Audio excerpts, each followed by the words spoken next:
to the Film Fan Club show. I'm Sam Carrico, and I don't know about you guys, but I am really excited this week. The king himself, Russell T Davies, will be returning to Doctor Who. Yes, the showrunner who initially revived the series in 2005 will be coming back for the 60th anniversary special and subsequent seasons. Current showrunner Chris Chibnall will still finish out the upcoming 2022 season in what I imagine feels like staying with your ex for a couple months after the breakup just to finish out the lease. Go stay with a friend, Chris!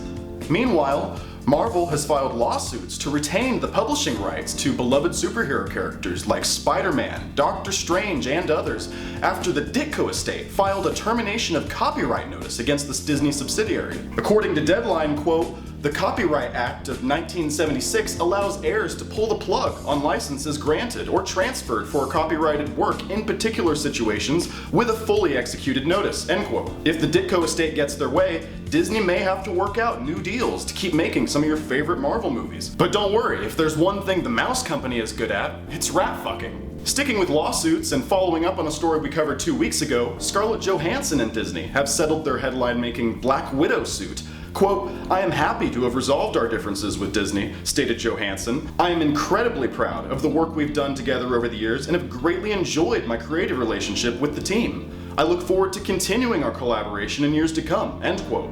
As we speculated here on the show, terms of the deal were not disclosed, which is disappointing, but Scarlett does know how to make controversy go away quietly. I mean, remember when we all hated her for Ghost in the Shell? Fantastic Beasts 3 now has an official release date and title. It's called Fantastic Beasts: The Secrets of Dumbledore and will come out on April 15th, 2022, earlier than expected. Most of the cast, sans Johnny Depp, will be returning. Fans are speculating online what the Secrets of Dumbledore could be. I keep seeing that maybe the secret is that Dumbledore is gay, since I guess he's gay in the books, but I'm thinking that given J.K. Rowling's recent comments, it's a little bit more likely the secret is that Dumbledore hates the Labour Party.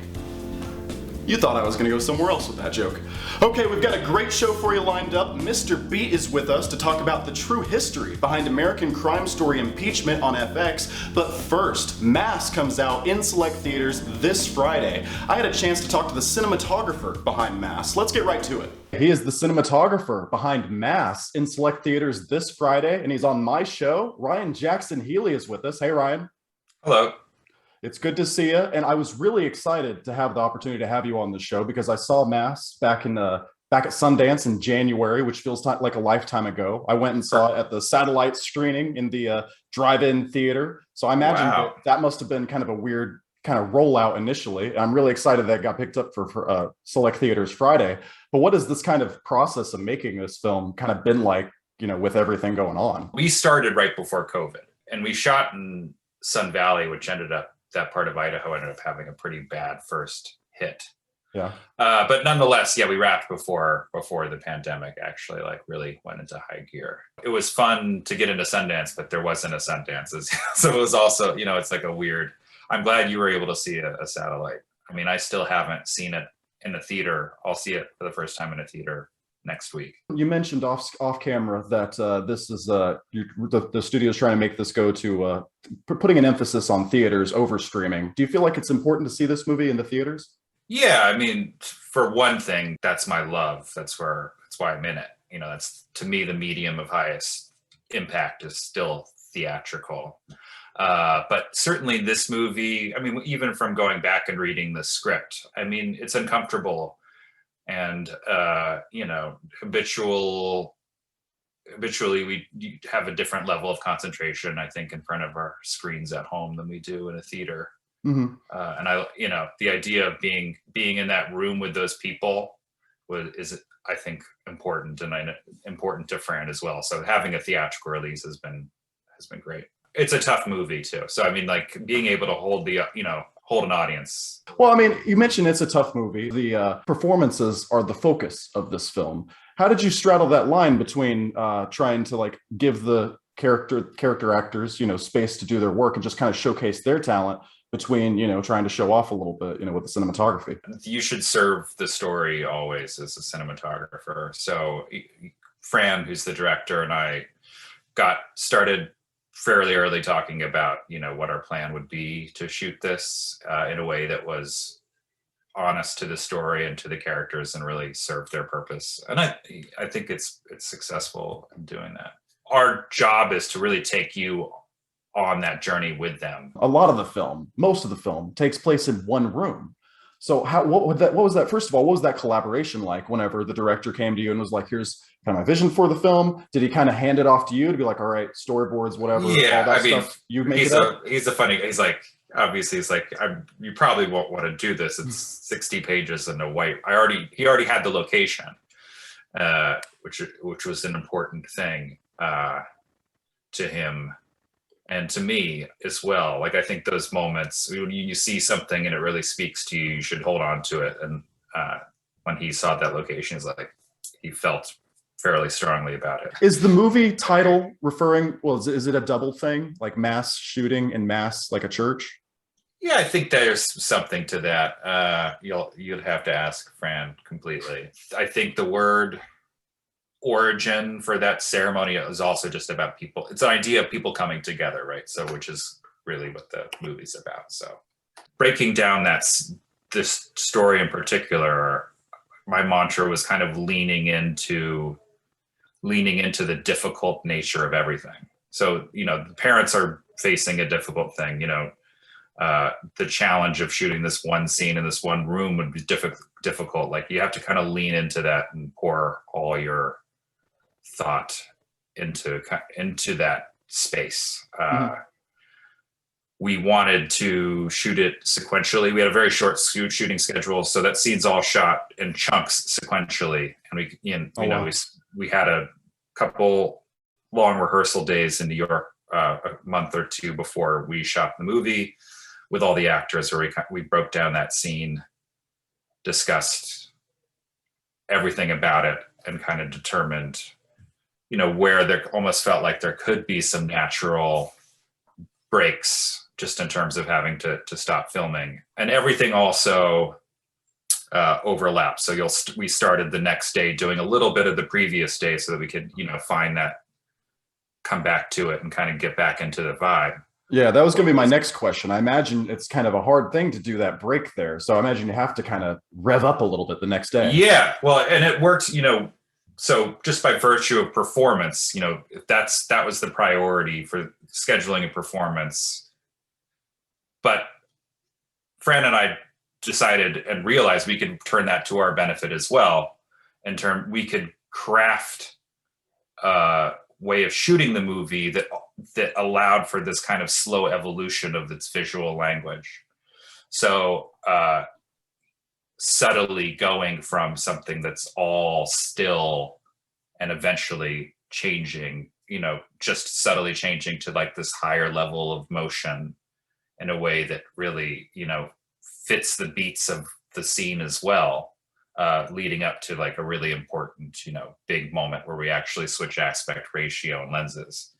So I felt that shooting schedule, we were able to make it also serve not only the characters, but the way that we were going to shoot the movie. I think what you went for, or what you were able to achieve in terms of changing the aspect ratio and just really putting the character or the audience in there, kind of feeling that with the characters, I think it works really well. What do you hope to achieve from this movie? It's coming out, getting all sorts of people are talking about these are potentially going to be some of the best performances of the year for those who haven't seen them. Lots of Oscars buzz of the stuff like that. What do you hope that people take away from this movie whenever it comes out?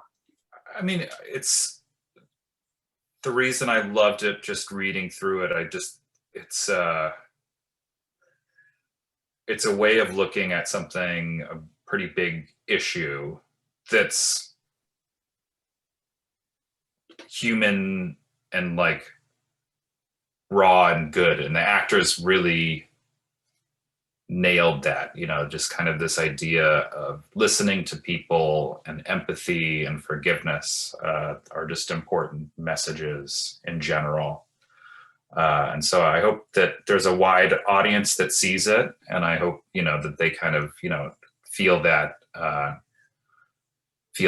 think that's kind of the first step towards tackling larger issues. I hope they enjoy it. And to me, enjoying it means having that deep feeling and thoughtfulness about it's not it can be applied to any number of things, not just school shootings, right? Like Absolutely. any sort of conflict. Well, I think you said it right whenever you said you hope that they feel it, because that's an important thing. Having that discussion, especially, in this, in America where this sort of thing does happen, I think is very important. And obviously I'm very biased, but I think you guys achieved it. I really enjoyed the film. What can you talk about? Anything that you've got coming down the pike for us to get excited about? Well, the pandemic really put a kink in the chain. Our union is going on strike as well, or potentially. So IATSE, this 600 is in negotiations. And I think the two big sticking points are new media and just better working conditions and better hours. Becomes a point where it's detrimental to people's mental and physical health, and I think that's all that they want to look out for. It's not everyone wants to do, but at some point somebody needs to be the bigger person and be like, guys, your people, look at the clock. You shouldn't be falling asleep on your drive home, for instance. But I do have a feature that's coming up in the winter in LA that's just kind of a heist, a kidnapping gone wrong movie, which I'm excited about. It sounds a little bit more fast paced than this. Yeah. Car chase, guns, things like that. Ryan Jackson-Healy, the movie is Mass. It's in select theaters in New York and LA this Friday. I hope that it gets a wider release because I can't wait to see it again. Thank you so much for coming on the show. Everyone watch it. Many accomplishments, but all they remember was scandal. Okay, he is a history YouTuber who's known for, among many things, his famous Bill Clinton song and his presidential elections and United States history videos. Mr. Beat is with us. Hey, Mr. Beat. Hello, thanks for having me. And I first of all, I just want to say thank you, because I've been watching your videos at least since the election of 2016. And I really appreciate your approach to these videos, because I still have, I kind of have a sense, but I really don't know where you stand politically. That's good, because I try not to push my political beliefs. So I thought you'd be a really good guest, because I've been a little bit obsessed with American Crime Story Impeachment lately, because I really like the American Crime Story previous shows they've done. They've covered the trial of O.J. Simpson, the assassination of Gianni Versace. It's from Ryan Murphy, who's, just like the god over there at FX on television. So this show was, and I love politics. So bringing this subject matter with this team, I was really excited. And so I got a lot of people watching this, because I'm 25. A lot of people watching this may not understand. So I just want to know broadly, who is Bill Clinton when it comes to our pantheon of United States presidents? Well, Bill Clinton kind of represents a simpler time in America.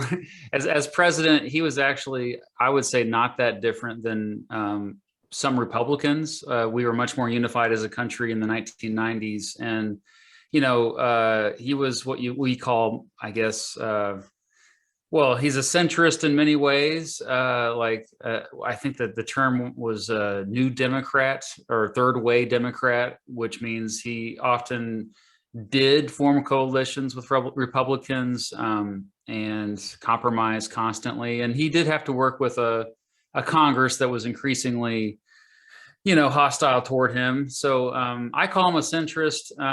In fact, he was a Southerner when in the South, increasingly, they were becoming more Republican by the 1990s. And so he kind of had to, if he wanted to, just for political survival, he had to cater to a lot of these Republicans in the South. Of course, the show starts with Whitewater, okay? It starts which leads into the Monica Lewinsky scandals. And Bill Clinton's presidency seemed to be covered in the scandal. And Hillary Clinton, I think, she coined the phrase vast right-wing conspiracy or something to that nature. How much of that is true? And how much of this is the fault of the president? Because, I mean, say what you say about Jimmy Carter or Barack Obama, but they didn't have all of this scandal going on during their presidency.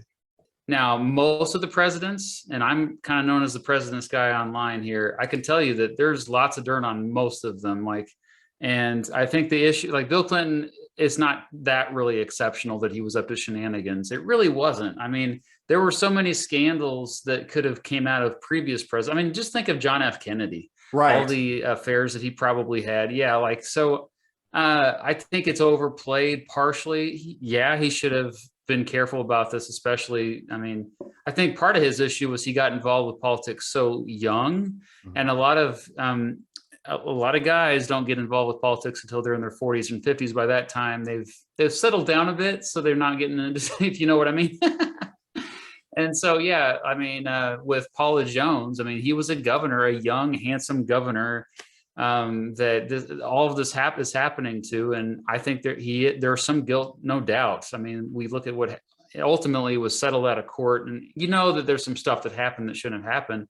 And if this was post Me Too movement, he would have been even more vilified. Gosh, you're correct. Clinton would have been, oh yeah. Now that all said, at the same time, you got to acknowledge that the 1990s was the rise of conservative media. So when that right-wing conspiracy thing, it's a little overblown, but at the same time, cable news in general for the first time had more influence. This is when Fox News actually was created. I think 1996, I think is when it was. And it's kind of ironic though, just to touch on the media thing, because Bill Clinton was the president during the Telecommunications Act of 1996. Yes, and which I'm not a fan of that law. That actually had, in my opinion, negative effects. You mentioned Paula Jones, which is the perfect lead into my next point.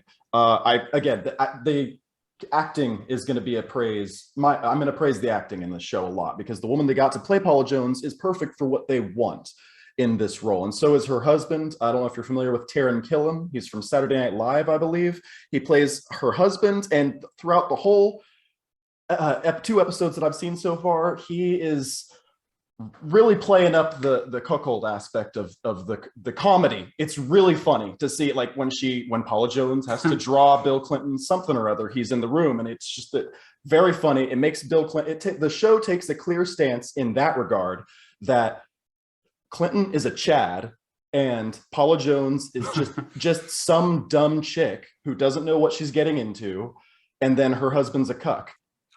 To me, she's a victim here more than anything. And I think, I mean, yeah, she ended up getting like a settlement out of court. Can I ask, though, is she also a victim of right-wing opportunists?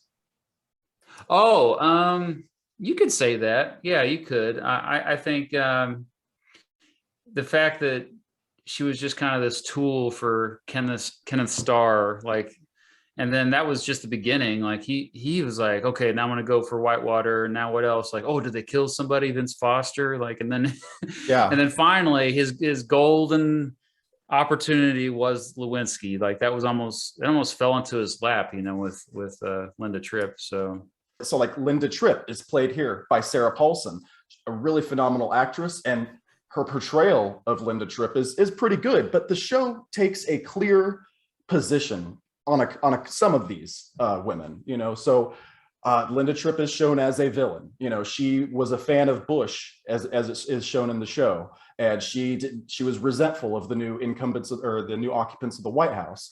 So who is Linda Tripp? Who are these? Is the show being a little bit black and white here, or was she really one of the many people out to get Bill Clinton? There was a lot probably going on we don't know about, but gosh, she didn't seem to like him. And so I understand why the show would portray her that way. I'm not going to ask you anything about her, but I have to say, for the sake of this review, Ann Coulter, one of the right-wing opportunists portrayed in the show by Colby Smulders, a revelation. Colby Smulders from How I Met Your Mother is having so much fun playing Ann Coulter. She's got the look down, she's drinking wine in every scene, and it's just like hilarious. Obviously, the show is portraying her also as a one-sided villain, but you could argue that that's clearly what she is in real life too.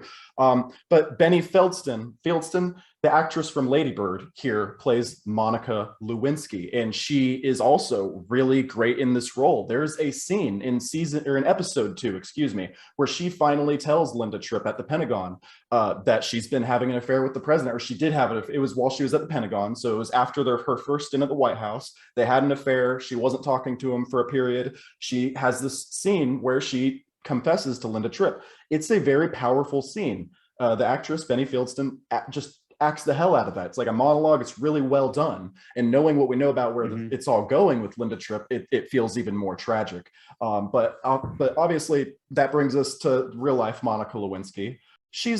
It's a more complicated thing with her, right, than Paula Jones, because she had an affair with the president that appeared to be consensual. So yeah, go anywhere you want with that. Yeah, but I mean, and Lewinsky later said this multiple times, but she's this young intern. A great point too. At the White House, and she's I think chief of staff.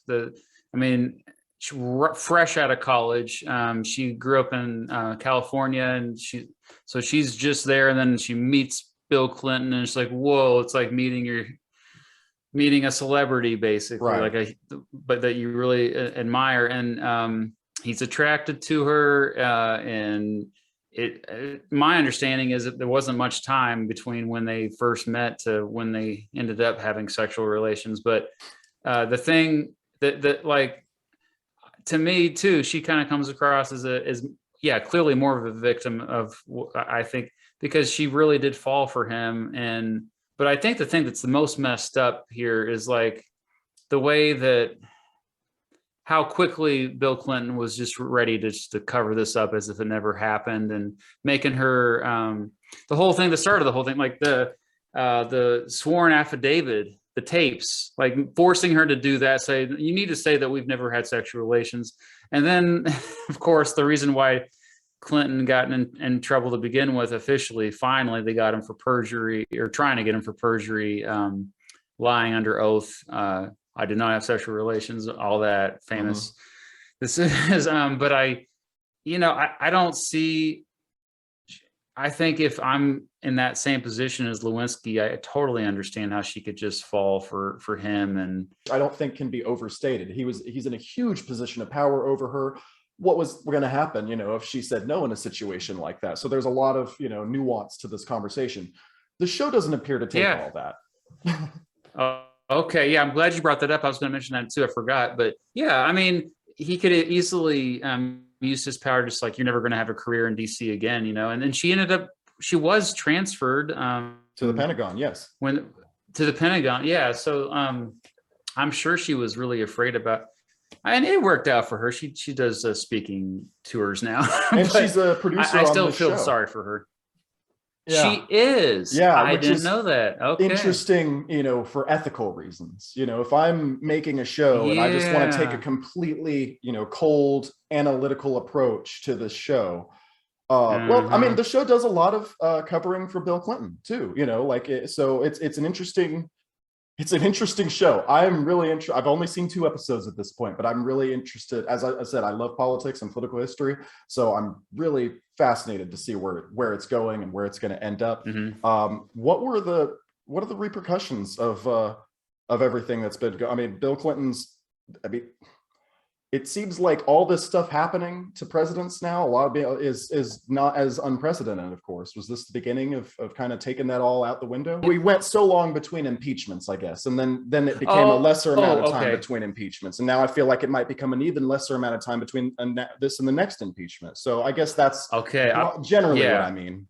That I do see the next impeachment coming sooner than later, especially with that some of the Republicans are already talking about impeaching Biden as soon as they get a majority, which may be as early as 2023, and they'll just like whatever they'll just come up with anything they can to impeach him for. Which to me, that's wow. So hopefully it doesn't get out of control. And finally, you touched on it a little bit, but in closing, I want to point out how much I love the show, not because it's not a hot mess. It is a hot mess with really good acting, sleek production value. It's kind of the West Wing a little bit in ways, whereas I have a lot of problems with the West Wing and the ideology in the West Wing and things like that. Yeah. But it's so fun to watch and even hate watch a little bit. So it's right now currently not available on Hulu, which is frustrating to me. I had to pay to watch the first 2 episodes on YouTube TV. I will not be doing that, and I would encourage everybody not to, because that's kind of a ripoff. Wait for it to come on Netflix if you want to watch it. I enjoy it a lot, but Mr. Beat, as we close out, How far have we come in our treatment of women in media? It seems like the women were treated really tough in the 90s, and I hope that you mentioned Me Too. I hope that we're in a better moment now. I feel like now is the time for them to speak out. Like really, 'cause like, okay, I know there's a lot of stuff going on back then that maybe you weren't able to tell us the complete story. Now's the time to tell us exactly everything. Because I feel like there's just so much we don't know about this stuff because so much is like quickly swept under the rug, and it's a tragedy. But I do, yeah, we've come a long way, and these up and coming politicians, you know, that are especially, I mean, I'm elder millennial. You're probably a really young millennial, I guess. Yeah, barely on the cusp. I think especially our generation, I would say, since so much of our personal lives are online and social media, you can see everything. So two things are going to happen. One, we're going to be held more accountable. We're going to behave ourselves more. And two, people are going to care less when we make mistakes. I really do think that this cancel culture is mostly a myth. It's mostly just like to really powerful people that, you know, I do think powerful people need to be called out, but generally, yeah, I've got a hot take. I think that if you commit sexual assault, maybe you should be canceled, you know? Yeah, me too. That's a good hot take. Yeah. Mr. B, thank you so much for joining us. It's really been a pleasure to talk to you. It's been a personal dream of mine since I started watching your YouTube videos in 2016. So thank you so much for making that come true. Can you tell us a little bit where to find you online, and of course, what you got coming down the pike? And of course, thank you so much for joining the show. Well, I appreciate the kind words, and I can't believe you've been watching that long. But yeah, I have my election series, and I have a book that I've modified or adapted the scripts of those videos into a book, so that's available. But I currently am aiming to make videos about every president in American history. I've already done a couple, and guess who's coming up here in the spring? Bill Clinton. I'm currently just working on a video about him, about his whole life, basically, and so look for that coming up. Yeah, and you mentioned my song, rock out to my Bill Clinton song. And finally, with No Time to Die releasing in the US this Friday after over a year of delays, please don't ruin James Bond.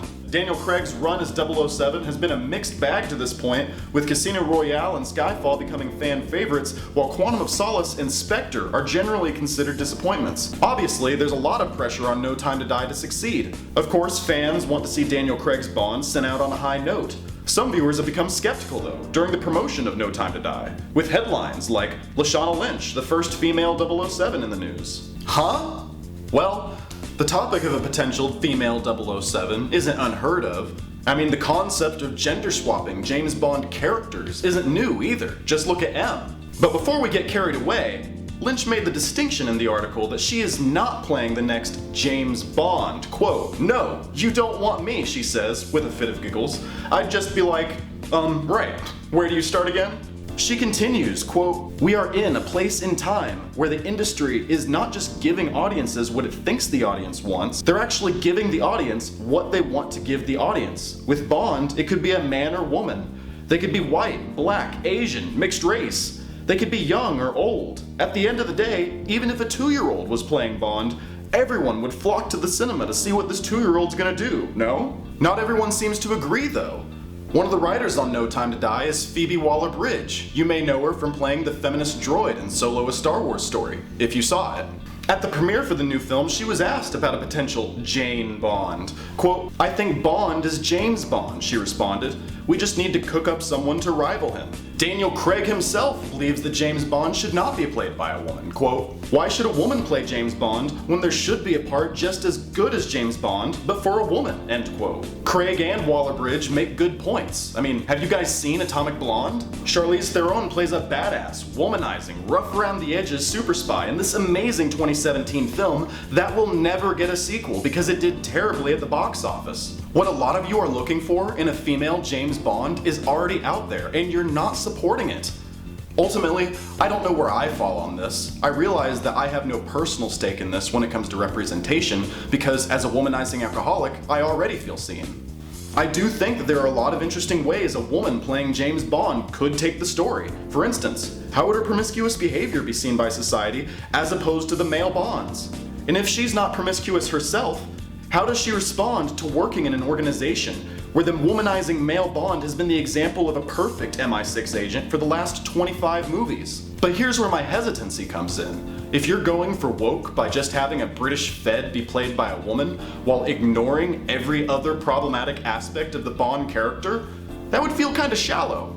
The real-life MI6, like the American intelligence apparatus, has a sketchy at best history with human rights and regime change.